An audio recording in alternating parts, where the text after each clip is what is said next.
it was probably one of the tougher decisions that Tobin and I have had to make as parents.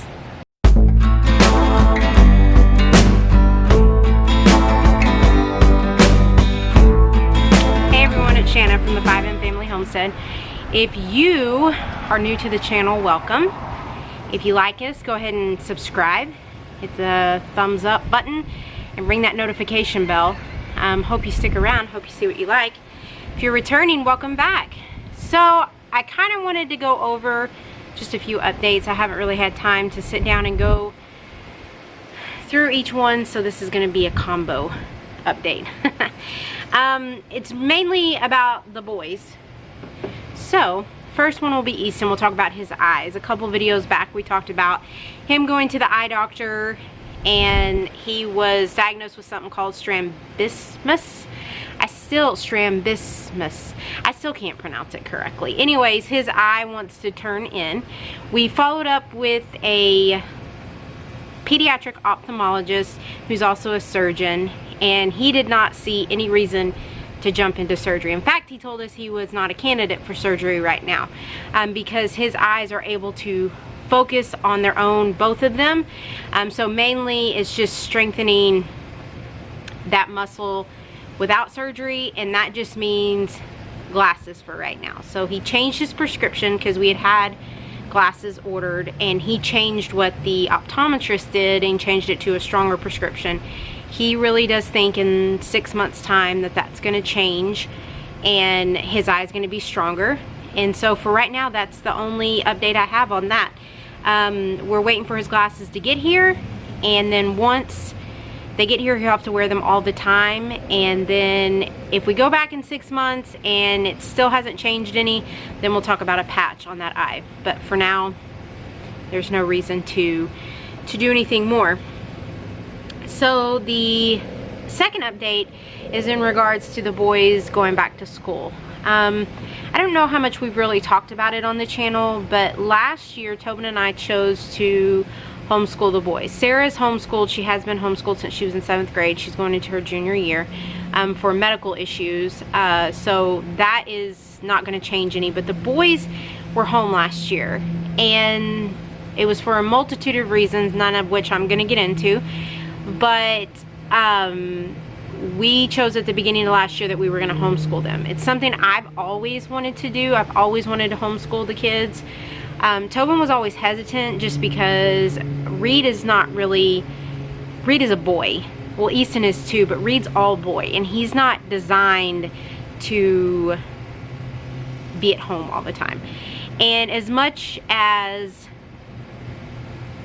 well, I guess I'll back up a little bit. But anyway, so they both were home. And the first couple months, both of them thrived. They did really, really well. I didn't really know what I was doing. I was doing the best that I could. Did a lot of research, stayed up a lot of nights worrying, and then around Christmas time, Reed approached me and said that he wanted to go back to school. He missed his friends, and he said, and at the time he was 11, he said, you know, Mom, I need to be challenged by someone. I need to be challenged outside of this home besides by someone other than yourself. So he was aware enough that being home all the time, doing his schoolwork, and me being his teacher and me being his parent was just not something that he wanted. So the thought was to let him go back to school and keep Easton home. But we live in a district that I'm really close to all the teachers that Reed has had, and Easton's only 2 grades below him.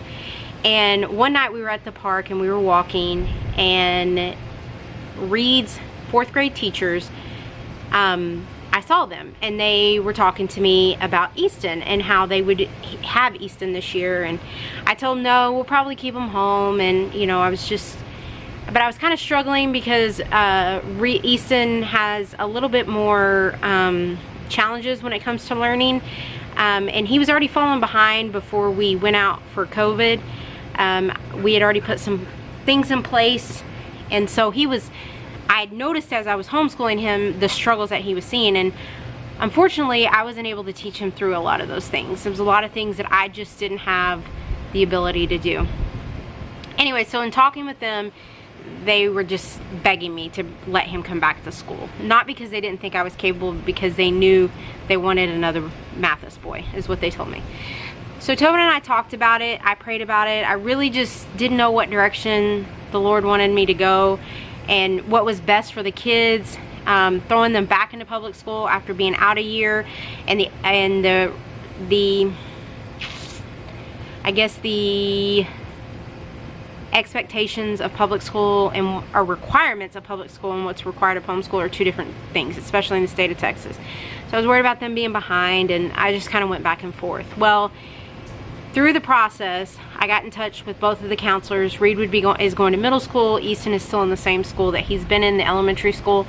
And talking to the counselors, and it was seamless. It was seamless that they would go back in. They would not be held back. They would not be required to do any testing to enter back in school. And a lot of districts do that. A lot of districts, when you come from Holden School into the public school setting, they require you to do testing. And so they did not require that of me. And they assured me that everything that any delays or if they were behind, they would do everything that they needed to do to catch them up. And so I felt like that was a sign. It weighed heavier on me just as a parent, as a mother, because Tobin was certainly involved in the homeschooling process when we did homeschool, but a lot of it fell on my shoulders because he works full-time and I stay home. And so for me, it was sending them back into public school and them being, you know, I don't want to say made fun of, because that's not what I was worried about. I just didn't want them categorized as like, oh my gosh, they're so far behind, and then it fall back on me because it was my responsibility. But the good news is they've all been in this district. We've been in this district since Sarah was in kindergarten. I mean, she's not anymore, but since she was in kindergarten, I know most of the teachers. And Easton's teachers that he's going to were Reed's 4th grade teachers, and they're both phenomenal. Like, I couldn't have asked for anything better. In fact, I told Tobin, I think if he wasn't going back to them, I don't know that I could do it. But they're pretty phenomenal, and they're excited for him. They're excited for him to come. And then Reed, going into 6th grade, you know, he's really excited because he's a very, very, very social kid. Extremely social. And he's going to get to be back with his friends. Of course, he's nervous to just about fitting back in. He's been out of school for a year, and those friendships have kind of blossomed and formed even more. So he's kind of worried about that, but Reed's so lovable and likable, I don't think he's going to have a problem. So, like I said in the very beginning of the video, it was probably one of the hardest parenting decisions that we had to make. Keeping them home or sending them back to public school. I think in the end, sending them back to public school is going to be better for them socially, academically. I don't know. So a lot is up in the air as far as changes that are happening in the world, and we're going to be very fluid with that, I guess. We're just going to kind of take it as it comes. But I don't know. So that's kind of the update on the education part of the boys. And that was long-winded, and I apologize for that. But other than that, I don't have much updates from the kids. Sarah is getting her permit next month. She still will not get behind the wheel of a car, even to practice. So I don't know how that's going to go. Just, you guys be glad you don't live in North Texas when she's driving. I kid, because guess who's teaching them? Her, I guess, parent taught driver's ed. That's what we're doing. So if she's a horrible driver, I guess it comes down to us. So maybe we shouldn't say that. Anyways, guys, that's all I got for you as far as the kids go. And I'm not knocking on homeschooling or public school either way. I think learning through the season last year of homeschooling, you know, it takes a lot, and I am so thankful and grateful that I was responsible for their education for a year. But it is a lot. It is a lot, and I have several friends that still homeschool their kids, and I commend them for it. And I think it would work. I think we could have made it work. I think the biggest obstacle we were facing was the social aspect for the boys, because no matter how many play dates I set up during the week, I still had other things that I needed to do. So we couldn't do a play date every single day. And in reality, Reed and Easton need some sort of social interaction every single day. And they were fighting more because they were their only interaction with each other for so long. And so I just think it's going to be a good thing. But morning, everybody. Tobin here, 5M Family Homestead channel. If you're new to the channel, we appreciate you being here. So today's little project is Skylar's gonna make sure there's nothing in that trash can that can hurt us first. She's checked all 3 of them. I think we're safe. So some of y'all know, some of y'all may not know, we own a small seasonal taxidermy business. And what we do is we do skull mounts, which we just take a deer head, pig head, longhorn head, and we turn it into a skull. We remove the flesh from it. So we do about 400 to 500 of those a year. And it is, deer season is on our mind now. It's on the horizon and we got to start getting ready for it. So if you see this little shed in the background right here, I bought that from a guy about a mile down the road, paid a record to haul it in here. And when we originally set it up, we had intended, we pointed it facing the back of our property, and the plan was to utilize it that way. And since then, this was about 1.5 years ago, since then our plans have changed. So I need to turn that building around where the door is facing right here, because right here behind me where my truck is, underneath our carport, that's where we do 90% of our work with as far as power washing and boiling and all that stuff. And so and this shed holds all of our overflow stuff, all of our extra gear and tools and all that stuff. So when we're going to get in that shed, we're having to walk all the way through our shop, back around to the shed, and then vice versa. And it's just takes a lot of extra time. So I want to spin it around. So we got to take this fence down that you see. We got to move all this old barnwood that we use in our shop. So this big garden shed that we have down here by our garden, right there, that shed was right here where this concrete pad is when we first moved in. And Reed and I moved that garden shed back there, just me and him. And that was 4 years ago, so he was, what, 8 then? Man, let me show you we call this the skull shed.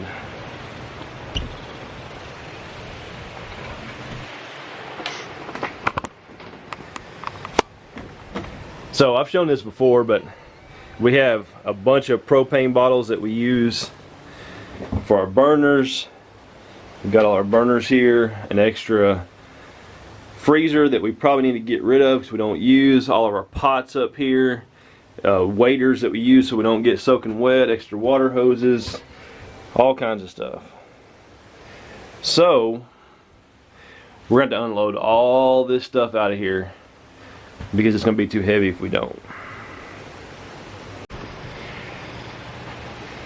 Sorry about that, I had to run inside and grab my sunglasses. So when Reed and I moved that shed, we just used wooden timbers, wooden posts that we bought at Tractor Supply. We had about 3 of them, and as we just jacked it up with a tractor jack, or a high lift jack is what it's called, and slid those, like 2 of those timbers underneath it, rolled it a little bit, and then kept taking one timber out and moving it to the front, and moving it to the front, moving it to the front, and just rolled it all the way back there. And then when we got it right where it's at now, we ran out of room. We were using I had a Jeep at the time, we were using it, and obviously it got close to the fence back there and we ran out of room. So at the end we got a come along out and hooked it to a tree, and then just come along it the rest of the way in. So I'm gonna take you up here and show you what the plan is with this one. Pretty much the same thing. We use a 4-wheeler or my truck. And I bought these posts over here at Tractor Supply. Price has gone down on them a little bit. Bought those 3 posts. And we're gonna do the same thing. This shed is sitting on some concrete blocks. We're gonna jack it up with that high lift jack, put these timbers underneath it, and it's pretty light. I know from when we bought it, I hired a tow truck to bring it over here, and we helped them move it around, and it's not too heavy. It's nothing compared to that one we moved back there by the garden. That thing is a beast. So that's the plan. See how it goes. Y'all come with us. All right, we got the path cleared for our shed to move it. See it there? Moved all the stuff out of the way. Boys are out here helping me. They did a great job. And we cleaned out most of the stuff on the inside of the shed and got it all back here. Reed's coming with a four-wheeler, and that is our path.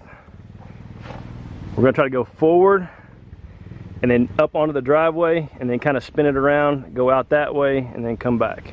That's the plan. See what's under there.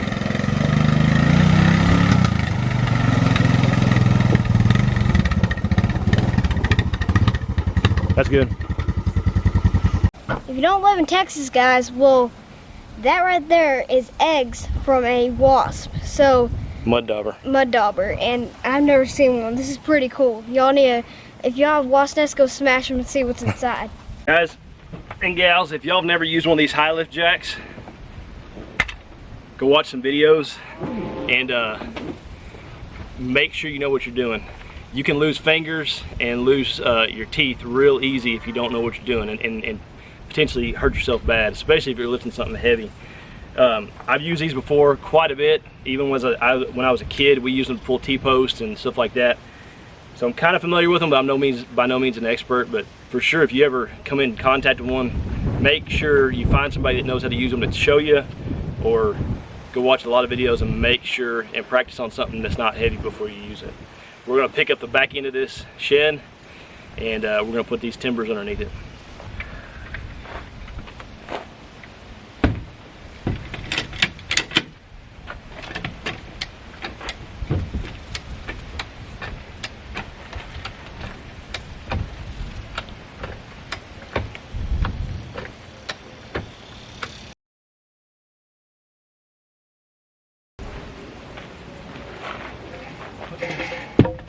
Timber.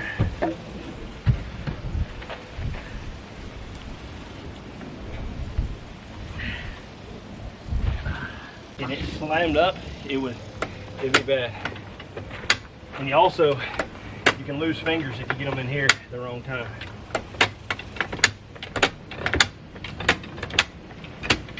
But you use these in construction. Yep, pulling T-posts are good for pulling T-posts.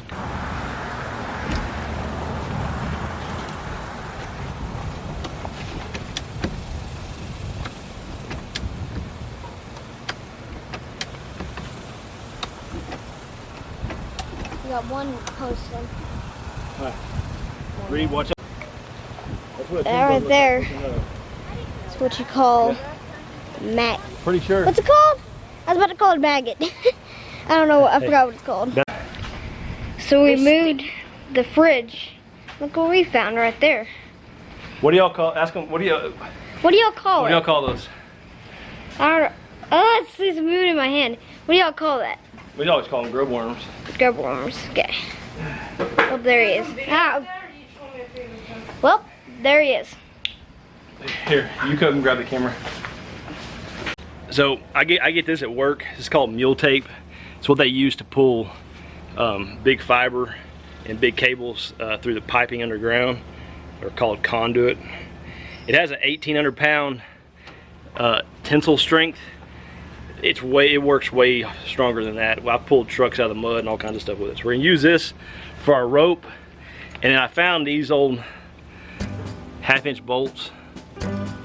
I don't know where they came from, but I'm gonna put those down on these little skids that are underneath it. I'm gonna run them in there with the impact and then tie that mule tape to it. See what happens. Think so?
Alright, y'all, with a lot of help from the family, Mom and Reed and Easton, we got it moved. I don't know how well the time lapse shows it, but we basically took it out and cleared the fence and the carport, and then we just pushed it and spun it in a circle, and then we pulled it right back to where it's at, facing the opposite direction. It's a lot of work now. Some of y'all are probably saying, you know, it's a lot of work to just do it, but during taxidermy season, we were in and out of that shed, I mean, dozens and dozens and dozens of times per week. And with us doing all the work here in the front, having to walk back there and then come back around every time we need something or need to get stuff out, it's a pain. So it's a lot of work now, but during taxidermy season, it's gonna make it much more efficient. That's the plan. So we got it in place. Now we just gotta come back and jack it up, put the blocks back up underneath it, get it somewhat level, and then clean up. So we're gonna go in and eat lunch, and then we'll get back on it. We're back outside, about to start leveling the building out, and I was right over here, and those little jokers right there started dive bombing me. I can get close to them without them. They're mad. They're yellow jackets.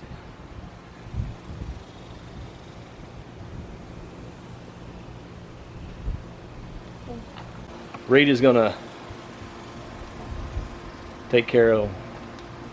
Hey, if you take off running, you might want to move this out of the way that way.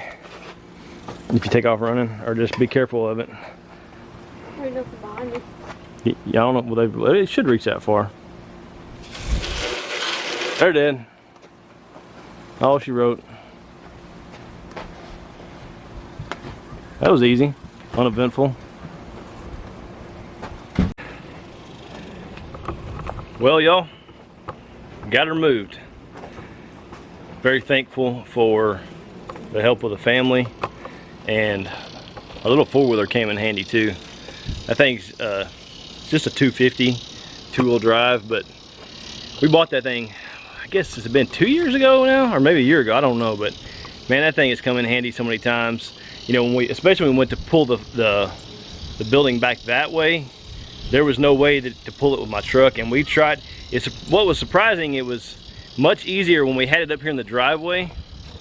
It was much easier to spin it around than it was to push it in one direction. So I don't know why that is, but that's how it was. So having that four-wheeler was very handy, especially when we went that direction. We basically drove all the way. There's a fence on the other side of that building, and we drove all the way up to it, and we wouldn't have been able to do it with the truck, obviously. So y'all, we got it finished up. Let me show y'all the inside here. We got it organized back up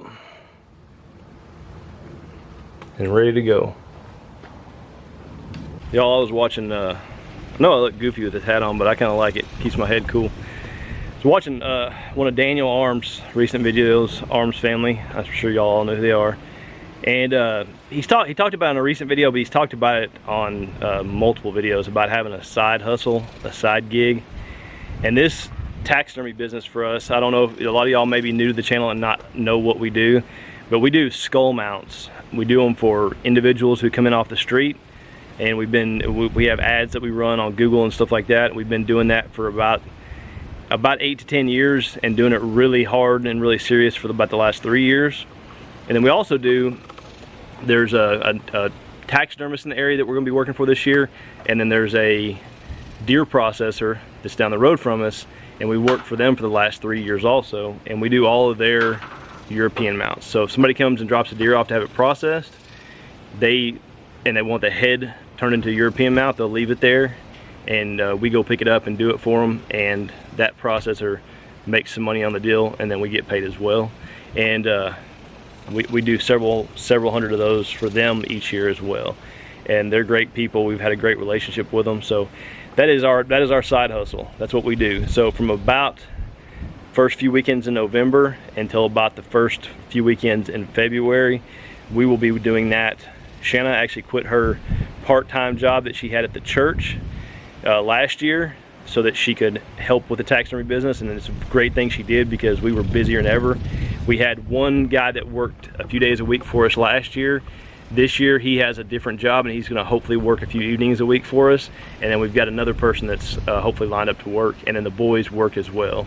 And each year they kind of get that more and more involved in what they do. So, and they get paid very, very, very well for kids their age, but they work very, very hard for it too. So anyway, guys, that's our side hustle. I cannot agree more with what Daniel said. The side hustle is important for us. And he said this on his video, and I saw it. I saw the picture that had the quote on it a long time before I heard him say it, and I've shared it with people before. But the quote says something to the effect of, "The 9 to 5 pays the bills, but the 5 to 9 builds the empire." And that's for sure with us. Our 9 to 5, and my 9 to 5 job provides us with benefits, and it's a very good pay. But our 5 to 9, our side hustle, it allows us to do all the fun things that we do, and the extra things that we do, and also allows us to save for big things that we have in store. So we're very, very thankful for it. So y'all be seeing more of that. Last year I did a lot of how-to videos related to what we do. This year is not going to be that much of that. This year is going to be more just we're going to vlog what we do, take y'all along with us. Y'all seem to enjoy going along with us, so we're going to take y'all along. So all right, y'all, if y'all haven't already, please subscribe, hit that like button, hit the notification bell. We thank y'all so much for all your support, and we'll see y'all again.